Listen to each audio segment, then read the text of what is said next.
Hello, kings and queens. Welcome back to Grace Signature Recipes. How are you all doing? I believe by the special grace of God, you all are doing amazingly good. Today, I am here to share with you 3 steps to making a healthy, low-calorie puff puff.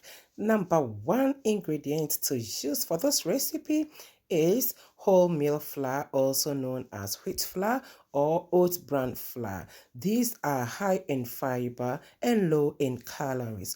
The second on the list is to use raw honey or organic honey instead of white sugar or brown sugar. Now, organic honey or raw honey is high in antioxidants and help with digestion. Third on the list is to use extra virgin olive oil instead of any other cooking oil. I hope this helps. I will see you again in my next one. Bye bye.